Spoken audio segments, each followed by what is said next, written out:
Now, here are your hosts, Charles Love, Shemeka Michelle, and Wilfred Riley. Hello and welcome to Cut the Bull. I am Charles Love alongside my co-host Wilfred Riley, and we're missing the star, Shemeka Michelle, so we're kind of like going to see Gladys Knight in the Pips, and all you got are the Pips. So, Will, I hope you're ready to kick it up a notch. Yeah, Shemeka's definitely the star of the show. But so you'll get an abbreviated version minus the star, but I think we're ready to actually perform to the level. So we are here. That her two phobias were fat people and midgets.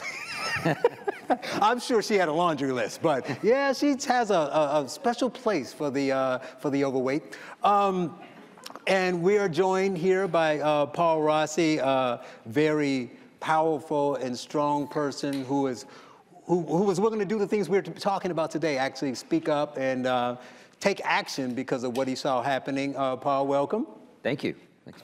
Great to be here. Thank you, everyone. So, Paul will be back again later or tomorrow to talk about some other things and give us more education. But here, we were thinking about what should we talk about, and we're going to do kind of like a translating of the woke kind of deal. So using some of the terms we've all heard either today for the first time or we've unfortunately seen it and heard it in the schools, and saying what it actually means and what it really does to the students and what's really happening to the culture.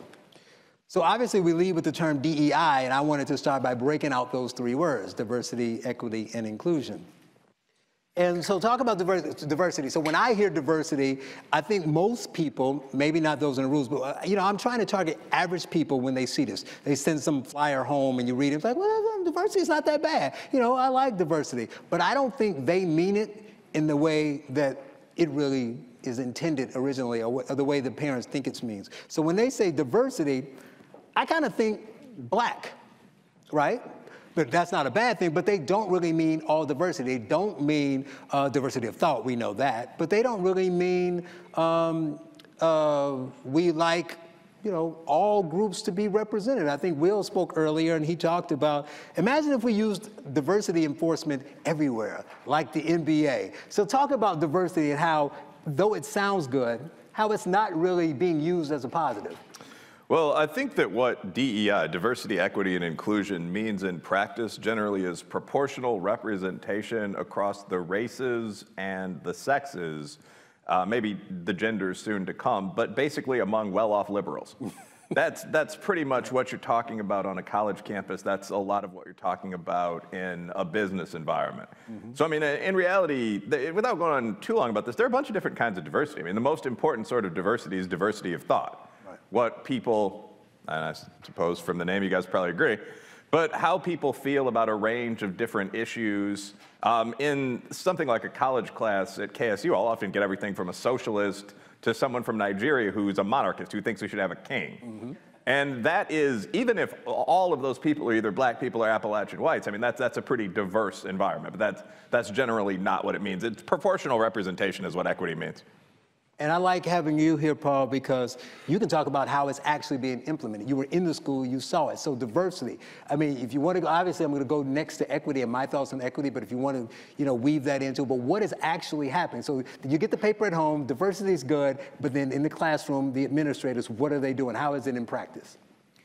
Well, in my experience, the way that diversity is implemented is a diversity of viewpoints, but that the diversity of lived experience is a proxy for that. So based on, a student's melanin quotient or their, particular background, that you could actually structurally determine their opinion based on that. And so by bringing in, other voices, there's an expectation and assumption about what those voices are going to say based on their identity, where they are in the identity matrix. Right. And there's a pressure on those students to actually conform those opinions to that, to the political identity, which is supposed to match that. So that's where I think the squelching or the kind of compression around the accepted points of view, what it's like for students to, right. who are in that.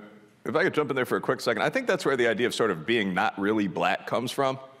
The idea is that the point of black people going to, say, Brearley or to a solid prep school is that you want the black perspective.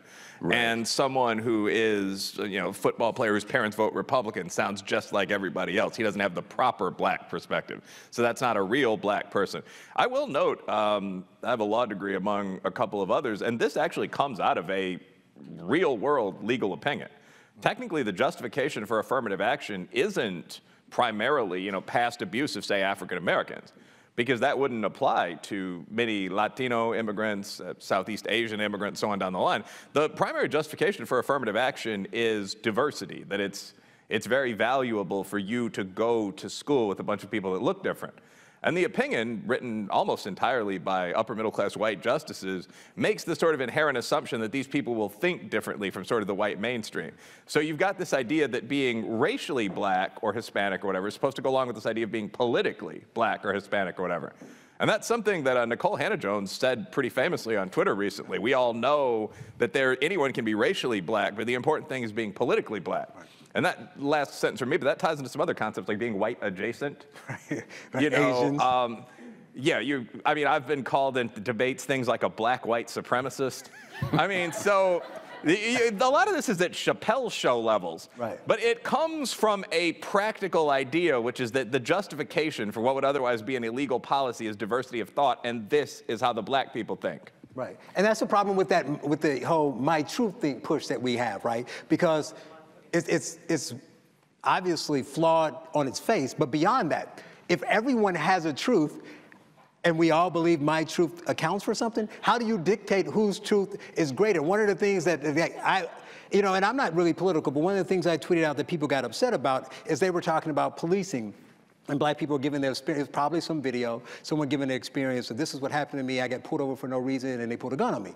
I'm not saying it didn't happen. So it was like, see, that black man's experience is X, and that proves that X, and proves Y. And I said, well, what about the people who haven't had that experience? What does that prove? They're also black, they also have an experience. So I posted something about me and my brothers. I have 2 older brothers. And I said at the time, the 3 of us were combined 125 years old. We had lived in well-off communities, poor communities.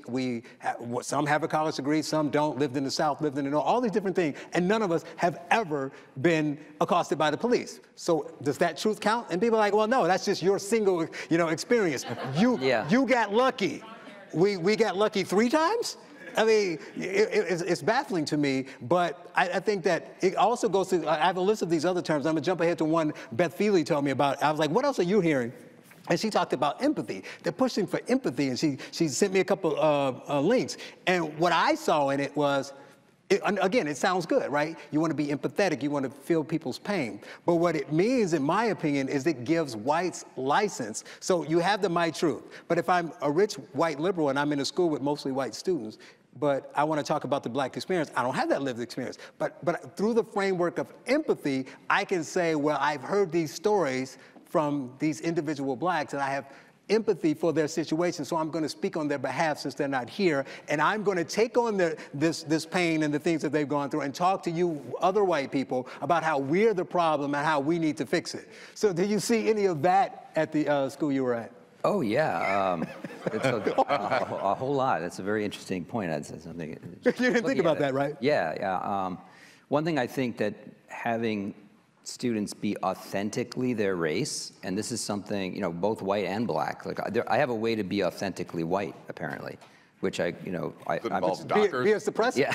Yes, oppressor. I'm sorry. Yeah. Well, exactly. So part of that is to acknowledge your privilege and to constantly reaffirm your racial identity by saying, as a white person, I realize that, my people or my ancestors have done terrible things and continue to do that to this day, and so this reification of racial identity in that form, but also when you have black students in a school that is run by white, mostly white elites, they can point to that in their marketing materials and say, our students are becoming authentically themselves if they are adopting politically black ideology, and then they pat themselves on the back and say, aren't we really great that we allow these students to be themselves when in fact they're being indoctrinated in a particular political mindset and sold as authenticity. Right. So you see students wrestling with that. They come in 9th grade in the high school, they tend to be more open, more socially,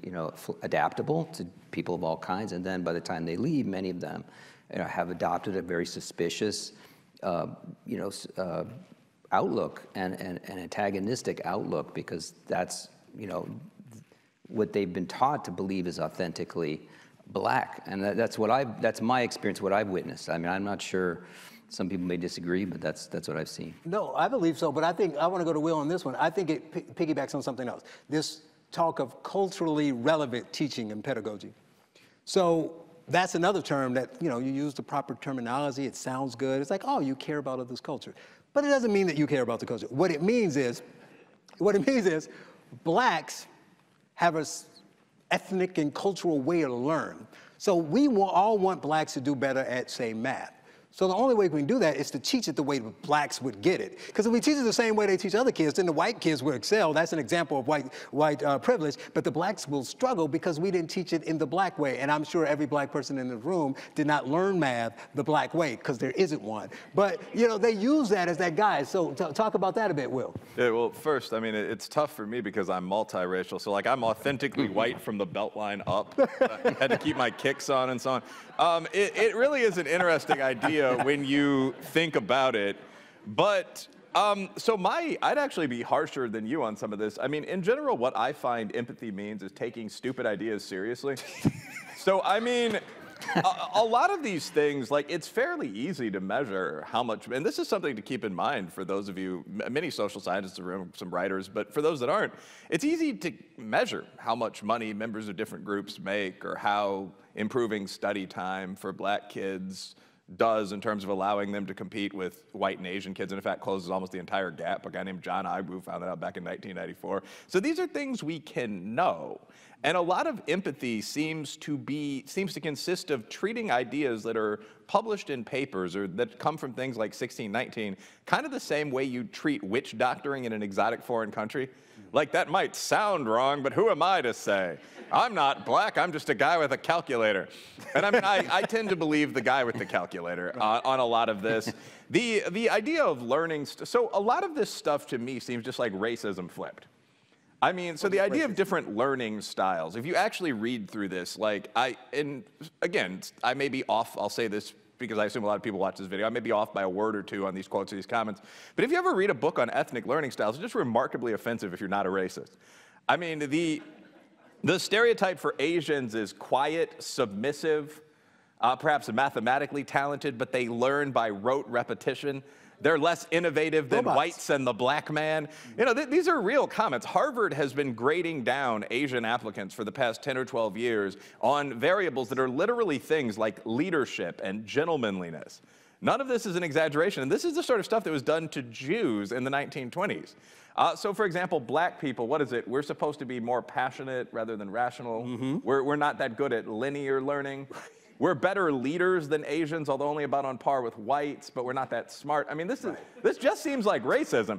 The reality is, like, when you talk about Ian, for example, our buddy and companion here, runs a network of charter schools. Right. And I mean, if you sit Black kids down in a classroom and make them do their homework, they do about as well as the white kids. There's no magic here. Right. So I don't have a lot of sympathy for this stuff.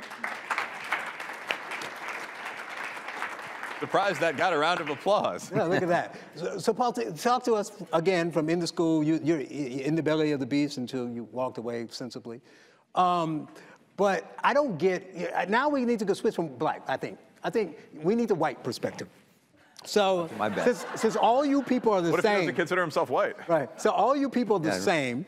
So can you tell me how white liberals are not racist, but whites as a whole are racist? So in order to correct the racism that the other whites, not you, are doing, you need to implement certain things that are geared towards Blacks, which turn out to be, like Will said, racist. So you have schools, I use this example often, I was applying for schools in Chicago, and I went to a school, it's a Catholic school, they invited all the Black kids that they could, they admitted them, and then to get more underprivileged Blacks, they would give scholarships. They made the other parents donate money like all private schools do. Come on, we need to up the funds so we can get more Black students in. And then all of a sudden they said, boom, we need a diversity and inclusion instructor. And me being naive and not understanding navigating the waters, I said, so when did you realize you were racist and what were you doing before you hired him?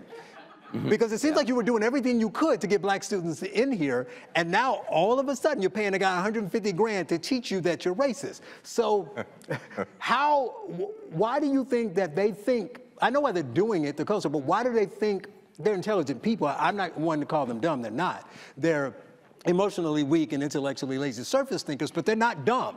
So because they're not dumb, they have to see that it's not working, but they're doing it anyway. So inside the glow of whiteness that we all look up to because it's privileged, why are they doing this, yet they see that kids aren't reading at grade level, that kids are not going, that they're creating a whole generation of angry black people and depressed whites. They see that, yet they keep pushing it.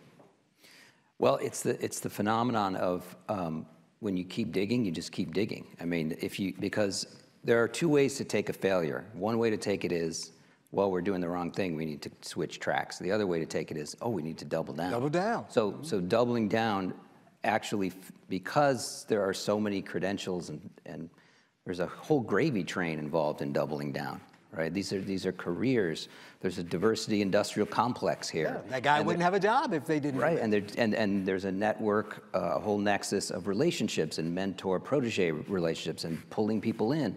And so, these people need jobs. So you gotta, we're gonna push this. We're gonna keep pushing this thing.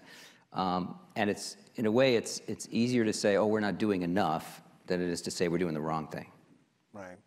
Yeah. Well, let's get into the things that they attack their distractors on. And one of the big ones, obviously, is history. We've heard it a lot. People always say, well, these are racist parents who are complaining because all we want to do is teach honest history and, mostly black history, and they're pushing back against that because they're just appalled that their white kids would learn anything about blacks. But we all know it's not true, but what they're teaching is weird. So, I have a book coming out, and a third of it is on 1619, and I write a chapter on every essay.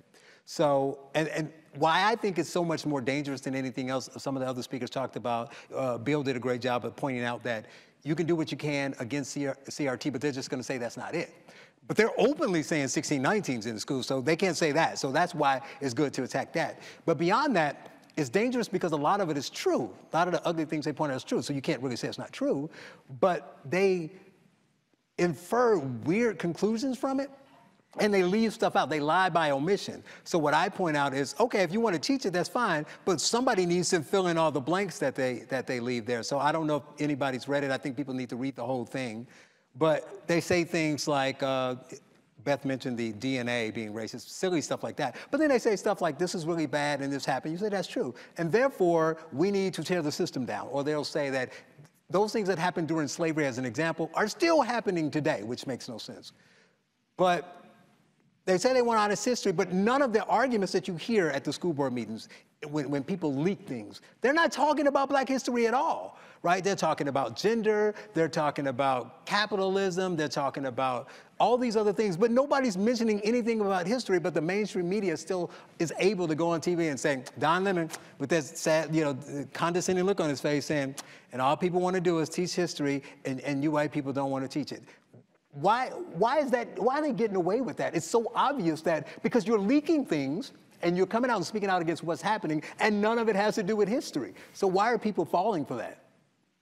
Well, I can't really say, why people are falling for it, but when you talk about honest history and talking about honesty means a particular thing among the liberal left and sort of the postmodern thinkers that preceded it.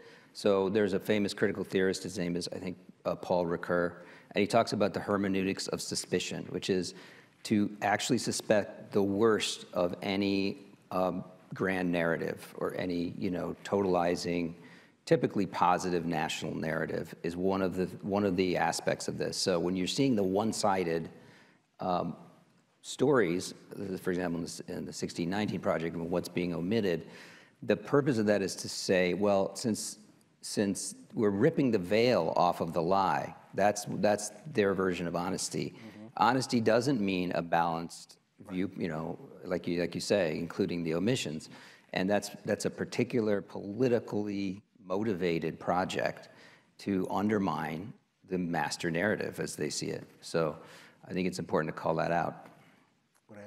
Yeah, I think Obviously, our opponent's political and strategic position isn't based in actual honesty. One interesting thing about all this is that I don't know anyone who doesn't want to teach reasonably honest history. I mean, there's an entire range of historical perspectives from 1619 over to 1776. Niall Ferguson is a historian, well-respected on the right. I mean, there are many on the left. The World Socialist website ripped apart the 1619 project. I mean, their own fact checker said a great deal of it was untrue and nonsensical or something like that. I mean, if you Google 1619 fact checker says project didn't listen to her, you'll find the piece and read the quotes for yourself. But I don't think the focus is on honest history. I'm being a little repetitious here. I think that that's an easy argument to make as opposed to saying we want to put a politicized left-wing curriculum into the schools. The issue that I think both Charles and Paul raised is kind of the question of omission. So at the most simple, basic level, I've very frequently asked young college-age men and women whether they think slavery began in the USA. And the majority of them have said yes. So what we mean by omission is if you want to teach the history of slavery, there's a great essay by Tom Sowell about this, it's absolutely valid to teach the history of slavery. It's absolutely valid to teach that, you know, perhaps some of the worst atrocities were committed here, although I disagree looking at Brazil and galley slavery and so on. But every country in the world had slaves until about 1790. That's part one of this. And part two is that Western culture, our culture for all its flaws and glories, ended slavery globally. So a real discussion of the history of slavery has to include the fact that this occurred everywhere. There's a great book called Scalp Dance that describes warfare and slavery among the Plains Indians. Genuinely disturbing to read. It was horrible everywhere, and it was ended by this country and allies like Britain. So I don't think 1619 wants to teach that. I think they want to teach essentially an all-warts view of Western culture and a no-warts view of everyone else, as opposed to warts and all. Right, right. And I would add 2 quick points that makes it, you know, abundantly clear. One, the author and founder herself, Nicole Hannah-Jones, said this isn't a work of history, it's a work of memory. Well, she never said whose memory, but my point is, if that's the case, why are we pushing this in history classes? She said it's not history, right? That's one. And the other thing, I would go to a more macro level. He's talking about slavery itself, but really simple. How many of you have read the project? That's sad. They're putting it in your schools. You ever read my book? I lay it out. But no, here's the key, though. There's nothing positive in it. So forget about slavery, forget about whites or whatever, put all that stuff in there because it really happened. But if you want true history, how can nothing in it be positive? They claim that they do still love the country, right? Most of the essayists from the 1619 Project, they're all successful. They're like Harvard law grads. You got an attorney who argued cases in front of the Supreme Court. They say they love America, they just want to fix it. How can they write 15, 17 essays and not say anything positive, not one thing? It's fascinating to me. So that's the real key, that it's not honest history. It's not honest at all. They don't have anything positive to say. It's fascinating. But Paul, you gave me some other, because they keep growing, lists of things I've never heard of quickly. So talk about some of those: mindfulness and allyship and those, and I'm like, I don't even know what this means. I mean, did I put white saviorism on there? Well, we know about that one. Yeah. But we could talk about that. And then lastly, I guess we can finish up with white privilege. But talk about what those mean in school. So this is something I haven't heard many people talk about, so I think it's important, is the way that meditation and mindfulness, mindfulness is sort of the softer way of meditation, or and the way it's being used in some of these DEI trainings that I saw at my school was very disturbing to me. Essentially, the idea is to do breathing exercises and get the students to have an open mind and a posture of listening and acceptance. So what this is really doing is it's prepping. It's sort of prepping the brain for brainwashing, really. I mean, it's softening the brain and softening the critical consciousness of really interrupting what you're being told and thinking and asking yourself, do I really believe this? Does this sound right to me? And so there's this litany of recitation that happens with these mindfulness practices that precede the DEI sessions, which are I commit to listening, I commit to accepting other stories. I'm going to withhold judgment. All of these things. Do they make them chant it?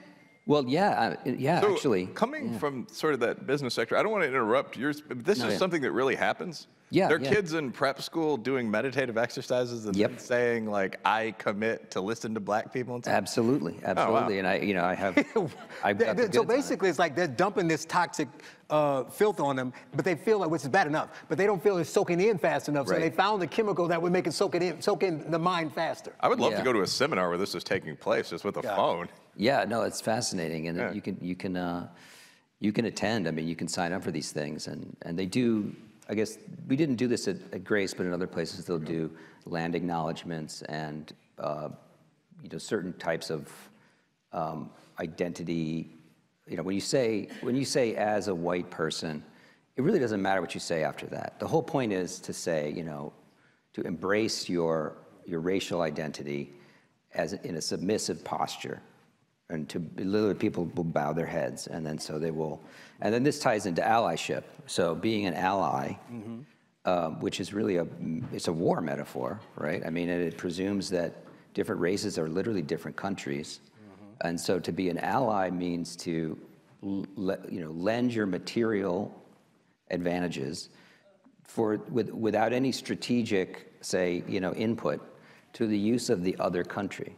Okay, and then you have words like, if you really want to be a better ally, you can be an accomplice, which is a criminal metaphor. It sounds like a criminal. Right. Or if you really want to be an extra good accomplice, you're a co-conspirator. So these are, terms that are used. You are quite making frequently. this up. I know it's being recorded, and you're just You can saying, check look, on this. I have the goods. We got the receipts. I can send you all of the, material. Even if there was a moral basis to this, it would be an insane thing to teach kids in your society. Right. That's one of the things that keeps striking me. I mean, our history actually includes both noble and ignoble moments. But even if it was mostly ignoble ones, that might not necessarily be what we chose to focus on in the third grade. Right. So this is an interesting technique in terms of building a unified multiracial nation. Right. Yeah. R.I.P. Race Trader magazine. Right. It's a real thing. Wow. And then lastly, let's talk about white privilege. So obviously that's where a lot of this stuff started talking about. You all had this privilege. So, and I think white people do have privilege. I'll say they do. But so does everybody else. There's also a black privilege. I can say things you can't say. That is a privilege. Right? There's American privilege, there's two-family household privilege. So it's kind of deceptive to say, well, do you think it's white privilege? They put me on the spot. I have to say yes, because technically there are some benefits, but it depends on, but not everywhere. It wouldn't be a white privilege to walk through the hood where I grew up. That would not be a privilege. I don't think it would, and I think that's a very important thing. It's contextual, right? So when they say it's power or prejudice plus power, it's also multiplied by context. But that's racist because it's implying blacks don't have power. So did Barack Obama have power? There you go. It took whether he's guilty or not. It took 20 years to get Cosby. Did he have power? Did OJ have power? What do you mean we don't have power? Yeah. That's racist to sit around saying we don't have power. Right. I mean, who's the person that said, everyone thinks if someone's black, they must be broke. Yes. Right. I mean, that's ridiculous. Right. It's absolutely crazy. And is this what is the rhetorical fallacy or the statistical fallacy where you judge an individual within a group based on the mean of that group? I think that's what's going on. I think it's maybe the ecological fallacy. But it's not even a mean, though. I don't think it's right. the mean. The mean of blacks aren't, all the criminals. They haven't been shot. They're not uneducated. They're not living below the poverty level. It's not. It's more than whites. It's too many, but it's not the mean, right? It's 20%. So that's not the mean. It's absolutely insane. And, well, go ahead. No, this I think what you just said is an extremely important point. I mean, one of the assumptions of a lot of this stuff seems to be that most of your minority countrymen are failures. And that's not really the case. I mean, Asian Americans right now out-earn whites. Blacks, personal income, before you adjust for region and age and so on, are at about 85% of the white norm. The whole country is doing pretty well. It's the wealthiest nation in the world. So the idea here seems to be that white liberals need to, I think you're going to define white savior next, but come down on their pale horses and save these pathetic creatures. And that's not really the case. And last sentence, there seems to be a lot of really obvious projected racism in a lot of the books in this genre. I mean, I recently read Robin DiAngelo's White Fragility. Oh. I actually review it online if you want just pure comedy from a negative perspective. I don't think it's an extraordinarily fair review. But I mean, one of the things or perhaps it is, and that's the real joke, but one of the things that she says in the book, she's describing things like dates she went on with black people where she demonstrated she wasn't racist by talking about every situation where she shut down someone that was making black jokes, or just giving these incredibly black jokes. But well, it's okay for us.